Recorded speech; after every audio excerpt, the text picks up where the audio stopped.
আমার বয়স হচ্ছে 26-এর ঊর্ধ্বে। 2 যুগেরও বেশি সময় ধরে আমি এই পৃথিবীতে আসছি।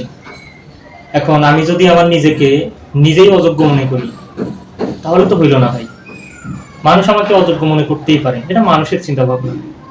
আমি ক্লাস 1 থেকে পড়াশোনা করে অনার্স শেষ করেছি। মাস্টার্সে অল্প কিছুদিনের মধ্যে ফাইনাল পরীক্ষা দিব।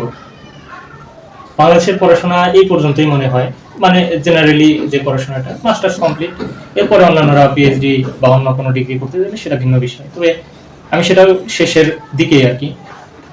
তো বাবা মা খাওয়াইছে, পড়াইছে, বড় করেছে, আমিও বড় হয়েছি, অনেক বাংলাদেশের অনেক কোম্পানিতে চাকরিও করেছি, সফলতার সাথে সেগুলো সম্পূর্ণও করেছি।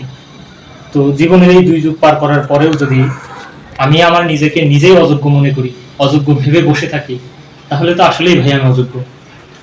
আর আমি যদি নিজেকে যোগ্য মনে করি, আরো বেশি অভিজ্ঞ করে তুলতে চাই, আরো বেশি দক্ষতার সাথে নিজেকে প্রমাণ করতে চাই, তাহলে তো আমাকে নেক্সট স্টেপে পা দিতেই হবে।